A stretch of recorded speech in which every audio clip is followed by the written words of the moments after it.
Hi, and welcome to Watch It Played. My name is Rodney Smith, and in this video, we're going to learn the 1 to 6 player game, Cozy Stickerville, designed by Corey Kineska and published by Unexpected Games, who helped sponsor this video.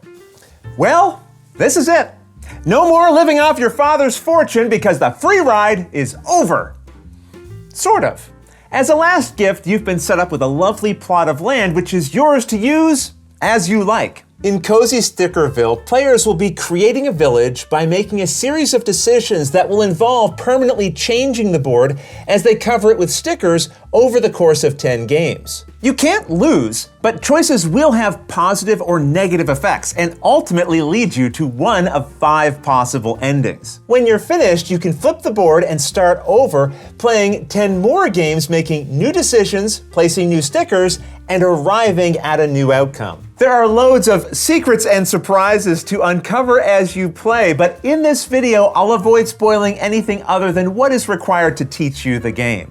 So join me at the table and let's learn how to play. To set up, put this map board in the center of the play area. For your first game, pick either of its sides where you'll play the next 10 games. Nearby, create a supply of the ore, wood, gold, and food tokens along with this die and reference card. Now find the catalog cards, which have this back and are numbered from 1 to 57. Do not shuffle these. You'll want to keep them in their numbered order and just stacked within reach of the players. Next, we need to return to the board, and no matter which side you're using, you'll find a river that divides it. And in this first game, you must pick which side of the river to begin your village in. In this case, either on this side or here. And we'll pick here. Once you've picked a side, it's time to perform a special step known as adding the starting stickers, which uses stickers you'll find on page 9 of the game's included sticker book. On that page, only pay attention to the stickers in this area, ignoring the triangle stickers in section C and D. You'll notice all the stickers here are grouped in pairs, and within each pair, you'll find the word "or" between them. This means you pick one sticker from each pair to remove and add to the map board. You can go through the pairs in any order, and we'll start with this pair and choose this sticker, peeling it from the page. When placing a sticker, it must be upright and its background must match the area of the map it is covering. This has a green grass background, so we could not have it overlapping water or rock. You must also place it so it follows the orientation of the faint boxed spaces you see on the board. The stickers you add should fully cover those spaces where they can. For example, this sticker is big enough to cover 4 of those boxes, so it must. You cannot place it so it only covers half of a box. I like the idea of our house being near this pond, so maybe I'd place the sticker here. Now remember, we picked this side of the river to add stickers to, so every green-backed sticker must be added to this area. Going back to the sticker book, we'll pick another starting sticker from a different pair. Remember, you only take one sticker from each of the pairs, so we're done with this pair, and maybe we'll go to this one next, choosing this sticker to collect. As we know, all of our green-backed stickers must be put on this side of the river with our other ones. But we can never partially or fully cover other stickers we had placed previously unless the game tells us to. So I could not put this here. You are also not allowed to add a sticker like this so it overlaps the fold of the map. This would ruin it when folding the map later. You'll also notice there are no grid spaces along the fold as a reminder to avoid it. There are certain stickers that can be placed on the fold, but the game will tell you when you can do this. You might also notice that some grid spaces have flowers, stones, or other art, but you can freely cover those. In fact, you can put stickers wherever you think looks best, as long as you follow the other rules we've described so far. Where you add stickers like these will not negatively impact your game, so be as creative as you like when you arrange them. As we'll learn later, this symbol represents an action, but do not resolve the action on a sticker when you place it. They are resolved later, as we'll see.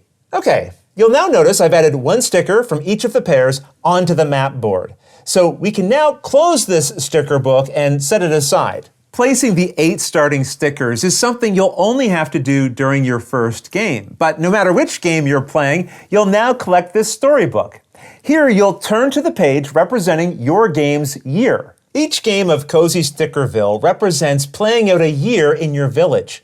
And your first game takes place during the first year, which is found right here on the cover. This provides some story text to read out loud to the table, and then after you follow any instructions below it. Here we're first told to gain 2 happiness. Anytime you gain happiness in the game, turn to the first page of the sticker book and collect the required number of heart stickers from this section, adding them to the lowest empty spaces of this happiness track. The number of stickers here represent the emotional state of your village. And if you're ever told to lose happiness, you peel the indicated number of stickers from the top of this track and throw them away. The next step of the Year 1's setup tells us to gain 1 wood and 1 food token for each of those related symbols showing on the map. For example, we see 1, 2, 3 of these food icons, so we gain 3 of those tokens, and there's 1, 2, 3 wood icons, so we gain 3 of those tokens as well. Collected resources can be used by any of the players, so I like to keep them separate from the supply, but still near the board. Moving on to the final step of the Year 1 setup, we're told to shuffle the Year 1 event deck. The cards with this back and numbers in their bottom right corner are known as events. Their numbers go from 1 to 10, and there are 12 cards within each stack. We now collect the cards with a 1 in the corner representing Year 1, returning the rest to the box. Shuffle the events for your game and then place them near the board. And that's the setup. In Cozy Stickerville, you and the other players will be taking turns while building a town together from the stickers and choices you make that will shape its destiny, ultimately leading to one of the town's 5 possible conclusions after the end of 10 games. A single game is played over the course of several turns, starting with a player chosen randomly and then going clockwise around and around the table. And on your turn, you'll resolve 2 steps, starting with the first one, called the morning. Here, the current player draws the top card of the event deck and reads it aloud, starting at the top. Some events will have an upside-down portion at the bottom, which you must avoid reading, so you might consider covering it with your hand during the game while you read the top portion, which will provide you with a choice. For example, here we have 3 options. We can either forage for berries, gather wood, or spend 1 food to gather lots of wood. Choices you make can have lasting consequences, so feel free to discuss the options with the other players, but you always have the final say for any decisions made during your own turn. In this case, let's assume we decide to go with the last option. Some choices, like this one, require spending resources, which come from the shared ones the players have collected so far. That said, you cannot pick an option that would require you to spend resources you do not have. Now, some effects will tell you to lose resources. In those cases, you lose as much of the required amount as possible. So if you were told to lose 3 wood tokens when you only have 2, you just lose 2. Any resources you spend or lose are returned to the general supply. So here we spend 1 food for the choice we made. After making a choice on an event like this, you turn it around. We chose option C, so we resolve the matching result shown here, which tells us to gain 2 wood. Anytime you gain resources, take them from the general supply and add them to any others you've collected so far. But you can never gain more resources than the ones provided by the game.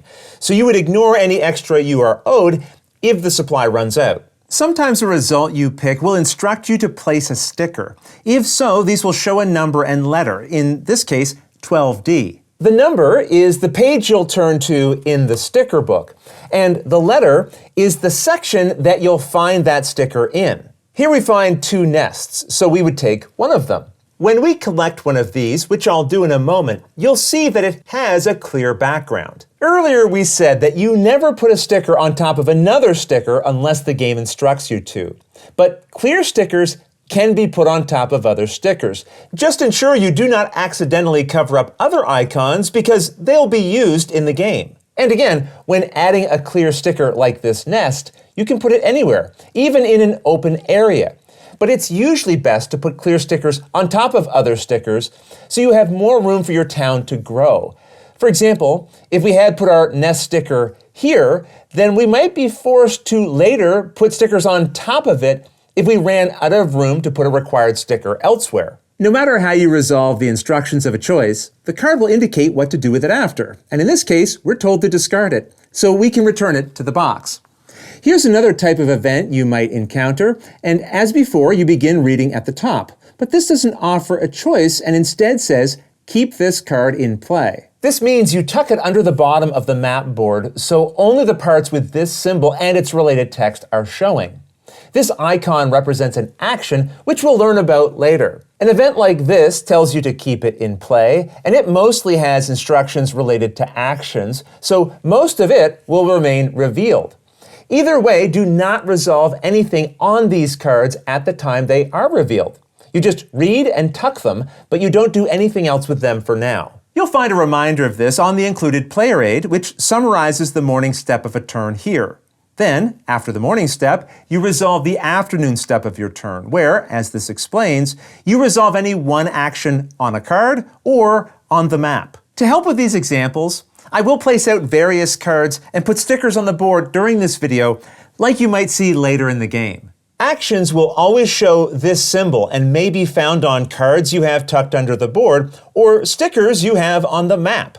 When resolving the afternoon step of your turn, you pick any one of these actions to resolve, and let's say we chose this one. If the action shows a number with a decimal point, turn to the page of the storybook indicated to the left of the dot and refer to the entry on that page matching the value to the right of the dot. So here we turn to page 35 and entry 3. Showing entries in here would be a spoiler, so I won't reveal the passage, but you would now read and resolve it. Many of these passages will present you with options and ask you to choose one, but you should always make your choice before reading the possible outcomes. So to avoid accidentally seeing the outcomes first, you can have the person seated to your left read any storybook entry you're instructed to, or even read cards you're instructed to draw, so that only once you've made your choice would they then read you the result. If an action shows a number with an orange background, it means you draw and reveal the card with that number from this catalog deck. So in this case, card 3. Some cards, like this one, have multiple copies, 3A and 3B in this case.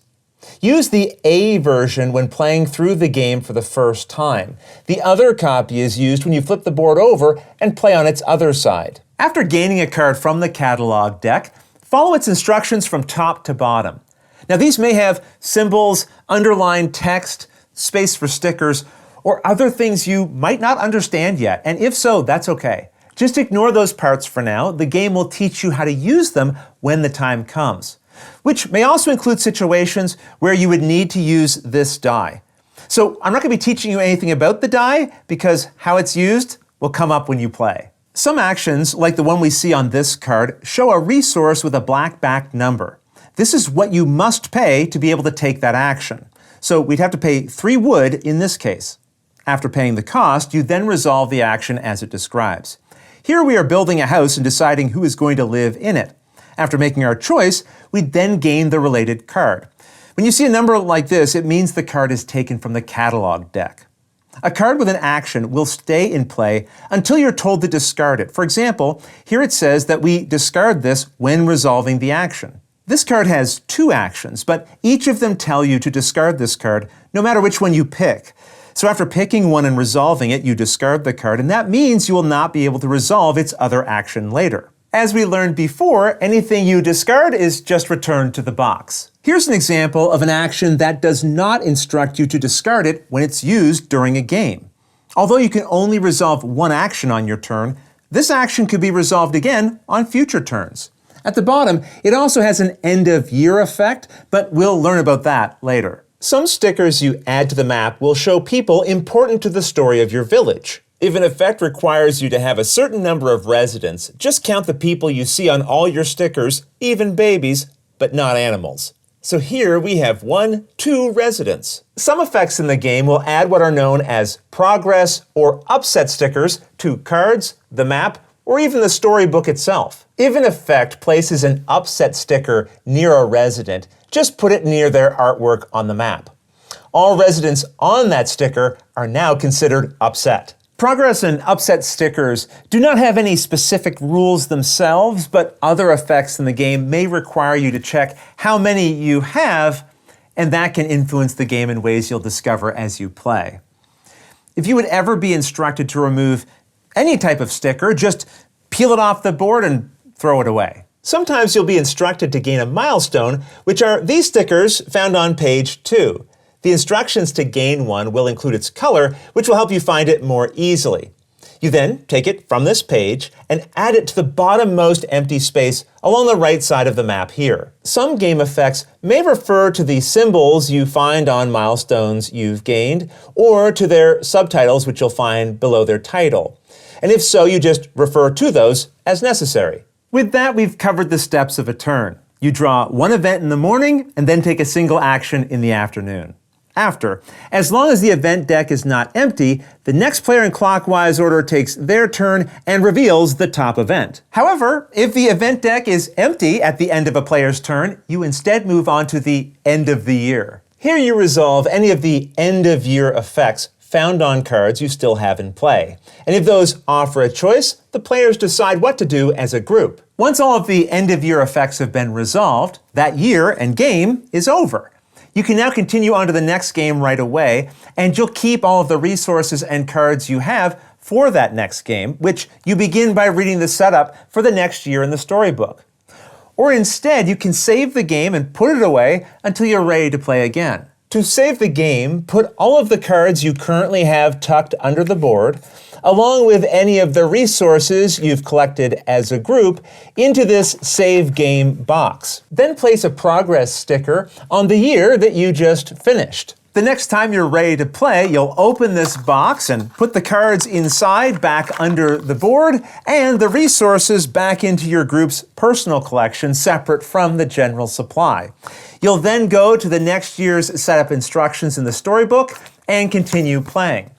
When you finish the end of the 10th year, you'll be given the final resolution to your story, and although there's no way to lose, you'll end up resolving one of the 5 possible endings based on the choices you made. You'll also unlock the ability to play the game again using the other side of the map, which you'll find explained on the back of the storybook when you're ready to start over. I should also mention that while you're encouraged to play all 10 years of a village with the same group of players, new players can join or leave at any time. Just do your best to summarize the story so far for anyone new joining in.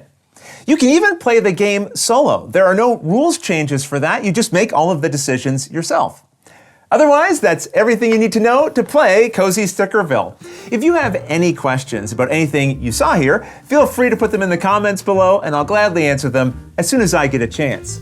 You'll also find forums for discussion, pictures, other videos, and lots more over on the games page at Board Game Geek, and I'll put a link to that in the description below. And if you found this video helpful, please consider giving it a like, subscribing, and clicking that little bell icon so you get notification anytime we post a new video. And if you'd like to support us directly, you can join our Patreon team, which I'll have linked below. But until next time, thanks for watching.